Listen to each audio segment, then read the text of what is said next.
రాబోయే రోజుల్లో వచ్చేది గల్లీ ఎలక్షన్ అయినా ఢిల్లీ ఎలక్షన్ అయినా ఖచ్చితంగా ప్రజలు తిరిగి కేసీఆర్ గారు మళ్ళీ రావాలి, తెలంగాణ రాష్ట్రానికి సారథ్యం వహించాలి అనే ఒక స్పష్టమైన ఆలోచన విధానానికి వచ్చినట్టుగా కనబడుతూ ఉన్నది. ఇప్పుడే ఇక్కడికి వస్తున్నప్పుడే రాష్ట్ర ఎన్నికల కమిషను మరి జెడ్పీటీసీ, ఎంపీటీసీ, సర్పంచ్ అంటే స్థానిక సంస్థల ఎలక్షన్లకు నోటిఫికేషన్ ఇచ్చినట్టుగా ఇక్కడికి వస్తున్నప్పుడే పత్రికా మిత్రులు సమాచారం ఇచ్చినారు.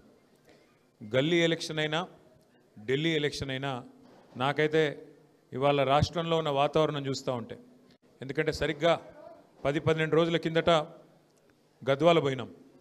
అక్కడ మన పార్టీ నుండి గెలిచిన ఎమ్మెల్యే కాంగ్రెస్ కండువా కప్పుకొని కాంగ్రెస్ పార్టీలో రేవంత్ రెడ్డి గారికి అండగా నిలబడితే గద్వాలలో ఉండే స్థానిక నాయకులందరూ కలిసి మేమున్నాం, మీరు రండి, ఇక్కడ ప్రజల అభిప్రాయం ఏందో మీరు తెలుసుకోండి అంటే ఒక 10-12 రోజుల కింద గద్వాల పోయినాను.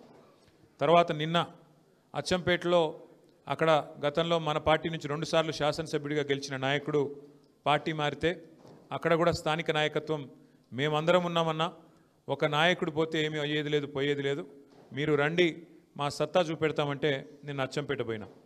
గద్వాల 15 రోజుల కింద చూసినా, నిన్న అచ్చంపేట చూసినా నాకు అర్థమైంది ఒకటే, రాబోయే రోజుల్లో వచ్చేది గల్లీ ఎలక్షన్ అయినా ఢిల్లీ ఎలక్షన్ అయినా ఖచ్చితంగా ప్రజలు తిరిగి కేసీఆర్ గారు మళ్ళీ రావాలి, తెలంగాణ రాష్ట్రానికి సారథ్యం వహించాలి అనే ఒక స్పష్టమైన ఆలోచన విధానానికి వచ్చినట్టుగా కనబడుతూ ఉన్నది. ఇవాళ మీరు చూస్తూ ఉన్నారు, గ్రామాలలో రైతులు ఏ పరిస్థితిలో ఉన్నారో మీరు చూస్తూ ఉన్నారు. మనం ఎప్పుడో గతంలో కాంగ్రెస్ ప్రభుత్వం ఉన్నప్పుడు చూసాం, 2014 ముందు ఎరువుల కోసం లైన్లు కట్టి ఎరువుల కోసం యుద్ధాలు చేసే పరిస్థితి గతంలో ఉండేది. మళ్ళా కాంగ్రెస్ వచ్చింది అంటే మళ్ళా అదే పరిస్థితి వచ్చింది. ఎరువుల కోసం చెప్పుల జాతరలు, ఎరువుల కోసం ముష్టి యుద్ధాలు చేసుకునే పరిస్థితి కాంగ్రెస్ ప్రభుత్వం వచ్చిన తర్వాత మళ్ళీ వచ్చింది. కాబట్టి రైతులు ఆగ్రహావేశాలతో ఉన్నారు గ్రామాల్లో.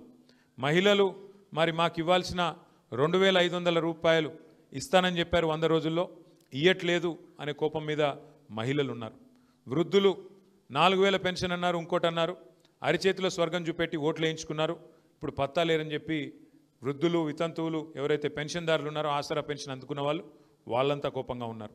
యువత 2 లక్షల ఉద్యోగాలని చెప్పి, విద్యార్థినులకు స్కూటీలని చెప్పి, నిరుద్యోగ భృతి 4000 రూపాయలని చెప్పి, ఇంకా చాలా మాటలు చెప్పారు, విద్యా భరోసా కార్డు అని చెప్పి యువత, విద్యార్థి ఈ రకంగా కోపంగా ఉన్నారు.